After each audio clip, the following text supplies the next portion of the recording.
What is up, everybody?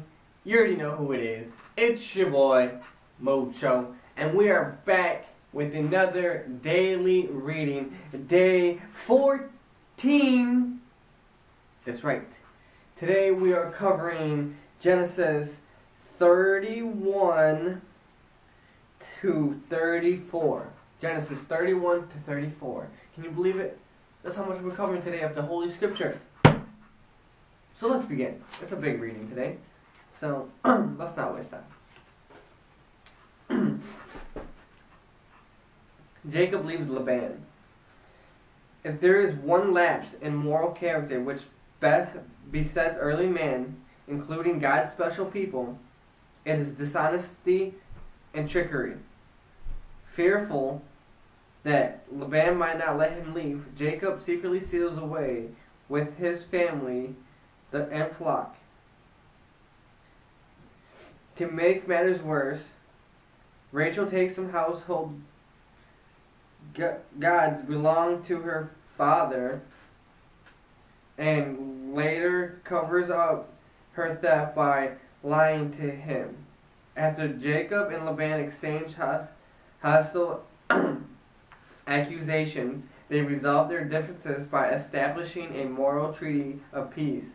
In all of the dwellings between Jacob and Laban, and again in the reprehensible conduct of Rachel, there is a reminder that God can work His will even through men and women who share in the frailties of moral character. Jacob plans to leave. Jacob heard Laban's son were saying, "Jacob has taken everything our father owned and has gained all his wealth from what belonged to our father." And Jacob noticed that Laban's attitude toward him was not what it had been. Then the Lord said to Jacob, "Go back to the land of your fathers and to your relatives, and I will be with you." So Jacob sent word to Rachel and Leah to come out to the fields where his flocks were. He said to them, "I see that your father's attitude toward me is not what it was before, but the God of my father has been with me. You know that I worked for your father with all my strength, yet your father has cheated me by changing my wages 10 times. However, God has not allowed him to harm me. If he said, 'The speckled ones will be your wages,' then all your flocks gave birth in the speckled young.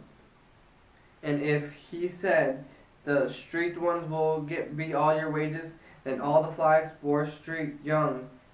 So God has taken away your father's livestock and given them to me. In breeding season, I once had a dream in which I looked up and saw that the male goats mating with the flocks were streaked, speckled, and spotted. The angel of God said to me in a dream, 'Jacob,' I answered. 'Here I am.' And he said, 'Look up and see that all the male goats mating with flocks are streaked, speckled, or spotted. For I have seen that Laban has been doing to you. I am the God of Bethel, where you have anointed a pillar and where you made a vow to me. Now leave this land and go back to your native land.' Rachel and Leah agreed. Then Rachel and Leah replied, 'Do we still have any share in the inheritance of our father's estate? Does he not regard us as foreigners? Not only has he sold us, but he used up what was paid for us. Surely all the wealth that God took away from our father belongs to us and our children. So do whatever God has told you.' Jacob leaves secretly. Then Jacob puts his children and his wives on camels, and he drove all his livestock ahead of him, along with all the goods he had accumulated in Paddan Aram, to go to his father Isaac in the land of Canaan. When Laban had gone to shear the sheep, Rachel stole her father's household gods, Moreover, Jacob deceived Laban, the Aramean, Aramean, by not telling him he was running away. So he fled with all he had, crossed the Euphrates River, and headed for the hill country of Gilead. Laban pursues Jacob. On the third day, Laban was told that Jacob had fled, taking his relatives with him. He pursued Jacob for 7 days and caught up with him in the hill country of Gilead. Then God came to Laban, the Aramean, in the dream at night and said to him, "Be careful not to say anything to Jacob, either good or bad." Laban denounces flight. Jacob had pitched his tent in the hill countries of Gilead when Laban overtook him, and Laban and his relatives camped there too. Then Laban said to Jacob, "What have you done? You've deceived me, and you've carried off my daughters like captives in war. Why did you run off secretly and deceive me? Why didn't you tell me so I could send you away with joy and singing the music of timbalos and herbs? You did not let me kiss my grandchildren and my daughters goodbye. You have done a foolish thing. I have the power to harm you, but last night the God of your father said to me, 'Be careful not to say anything to Jacob, either good or bad.'" Laban complains of theft. "Now you have gone off because you longed to return to your father's household, but why did you steal my gods?" Jacob answered Laban, "I was afraid because I thought you would take your daughters away from me by force. But if you have find anyone who has your gods, the person shall not live in the presence of our relatives. See for yourself whether is anything of yours here with me, and if so, take it." Now Jacob did not know that Rachel had stolen the gods. Rachel hides stolen gods. So Laban went into Jacob's tent, and into Leah's tent, and into the tent of the 2 female servants, but he found nothing. After he came up to Leah's tent, he entered Rachel's tent. Now Rachel had taken the household gods and put them inside her camel's saddle, and was sitting on them. Laban searched everything in the tent but found nothing. Rachel said to her father, "Don't be angry, my lord, that I cannot stand up in your presence. I'm having my period." So he searched but could not find the household gods. Jacob rebuffs Laban. Jacob was angry and took Laban to task. "What is my crime?" he asked Laban. "How have I wronged you that you hunt me down? Now that you have searched through all my goods, what have you found that belongs to your household? Put it in front of me. Put it in front of your relatives and mine. Let the judge between the 2 of us. I have been with you for 20 years now. Your sheep and goats have not miscarried, nor have I eaten rams of your flocks. I did not bring your animals torn by wild beasts. I bore the loss myself, and you demanded payment from me for whatever was stolen the day by day or night. This was my situation. The heat consumed me in the daytime, the cold at night, and sleep fled from my eyes. It was like this for the 20 years I was in your household. I worked for you for 14 years and your 2 daughters, and 6 years for your flocks, and you changed my wages 10 times. If the God of my father, the God of Abraham, and the fear of Isaac had not been with me, you would surely have sent me away empty-handed. But God has seen my hardship and the toil of my hands, and last night he rebuked you." Laban suggests his covenant. Laban answered Jacob, "The women are my daughters, the children are my children, and the flocks are my flocks. All you see is mine. Yet what can I do today about these daughters of mine? or about the children they have borne. Come now, let's make a covenant, you and I, and let us serve as a witness between us. Jacob sets up pillar. So Jacob took a stone and set it up as a pillar. He said to his relatives, gather some stones. So they took stones and piled them up in a heap and ate there by the heap.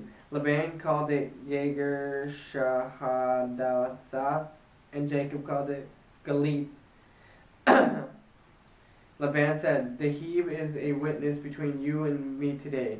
That is why it was called Galit. It was also called Mizpah, because he said, may the Lord keep watch between you and me when we are away from each other. If you mistreat my daughters, or you take any wives besides my daughters, even though no one is with us, remember that God is with us, witness between you and me. Laban makes oath. Laban also said to Jacob, here is the heap and here is the pillar I have set between you and me.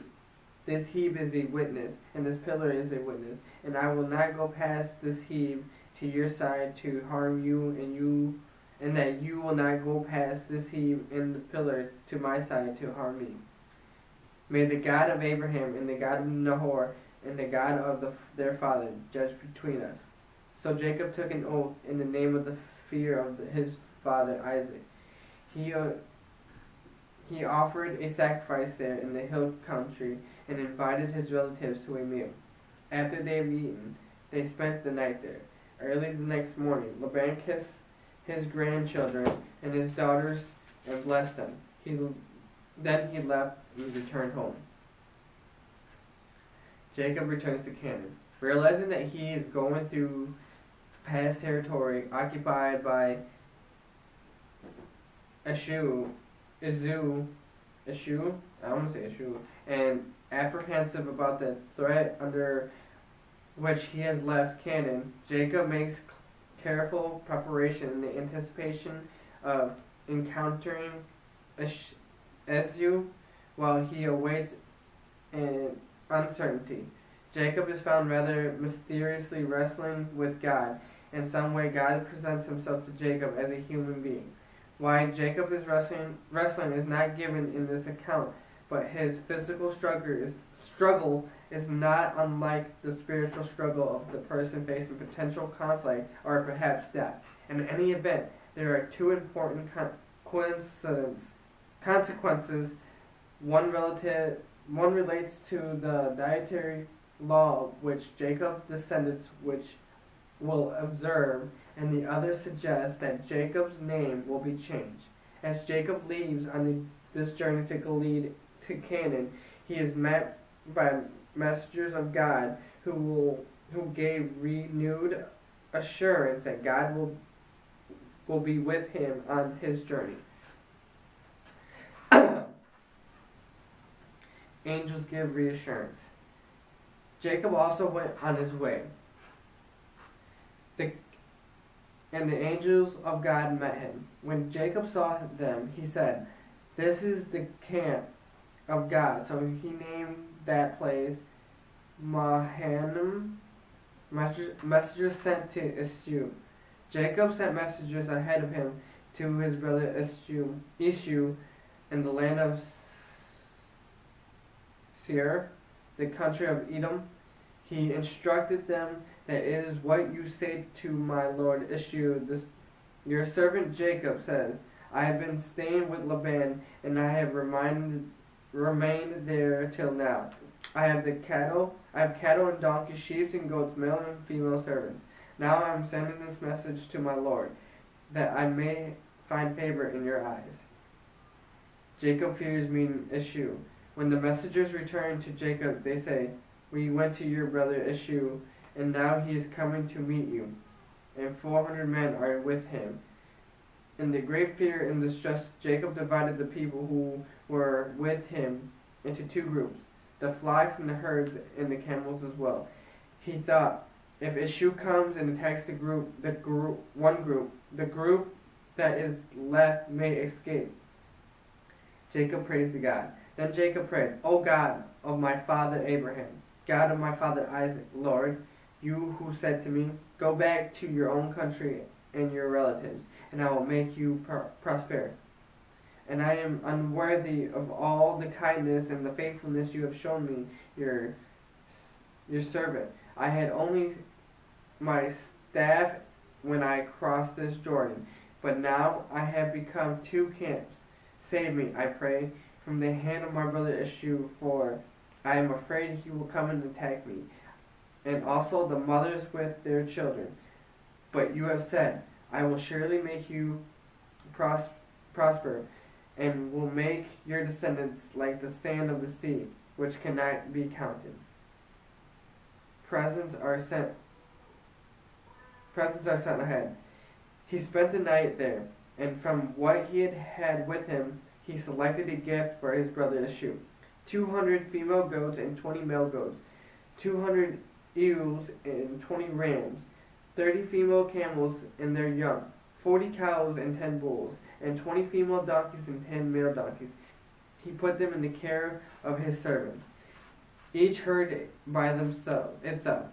And it said to his servants, go ahead of me and keep some space between the herds.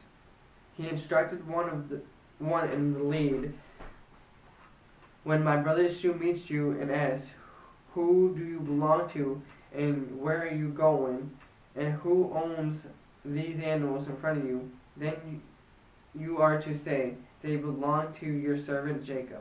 They are a gift sent to my lord Esau, and he is coming behind us. He also instructed the second and the third and the others who followed the herds. You are to say the same thing to Esau when you meet him, and be sure to say, your servant Jacob is coming behind us, for he thought it will beside him with these gifts, and I am sending ahead later, for when I see him, perhaps he will receive me. So Jacob's gifts went on ahead of him, but he himself spent the night in the camp. Party crosses Jabbok. That night Jacob got up and took his 2 wives and 2 female servants and his 11 sons, crossed the ford of the Jabbok. After he sent them across the stream, he sent them over with his possessions. Jacob wrestles with God. So Jacob has left alone, and the men wrestled with him till daybreak. When the man saw that he could not overpower him, he touched his sock of Jacob's hip, so that his hip was wrenched as he wrestled with the men. Then the man said, let me go, for it is daybreak. But Jacob replied, I will not let you go unless you bless me. Then the man asked him, what is your name? Jacob, he answered. Then the man said, your name will no longer be Jacob, but Israel, because you have struggled with God, with humans, and have overcome. Jacob said, please tell me your name. But he replied, why do you ask me my name? Then he blessed him there. But he replied, I'm sorry, my bad, excuse me. Why you want to know my name? Then he blessed him there. So Jacob called the place Peniel, saying, it's because I saw God's face to face, and yet my life was spared. The sun rose above him, and he passed Peniel, and he was limping because of his hip. Therefore, to this day, the Israelis do not eat the tendon attached to the socket of the hip, because the socket of Jacob's hip was touched near the tendon, forward to meet Esau. Jacob looked up, and there was Esau coming with his 400 men. So he divided the children among Leah, Rachel, and the 2 female servants. He put the female servants and their children in front, Leah and her children next, and Rachel and Joseph in the rear. He himself went on ahead and bowed down on the ground 7 times as he approached his brother. Esau accepts Jacob. But Esau ran to Jacob and embraced him. He threw his arms around his neck and kissed them, and they wept. Then Esau looked up and saw the woman and children. Who are these with you? He asked. Jacob answered, They are my children God has graciously given your servant. Then the female servants and their children approached and bowed down. Next, Leah and her children came down and bowed down. Last of all came Joseph and Rachel, and they bowed down. Esau asked, What is the meaning of all these flocks and herds I meet? To find favor in your eyes, my lord, he said. But Esau said, I already have plenty, my brother. Keep what you have for yourself. No, please, said Jacob. If I have found favor in your eyes, accept this gift from me. For to see your face is like seeing the face of God. Now that you have received me favorably, please accept the present that was brought to you. For God was been gracious to me, and I have all I need. And because Jacob insisted, Esau accepted.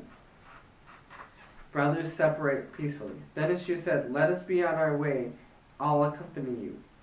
But Jacob said to him, My Lord knows that the children are tender, and that I must care for the ewes and the cows and nursing their young.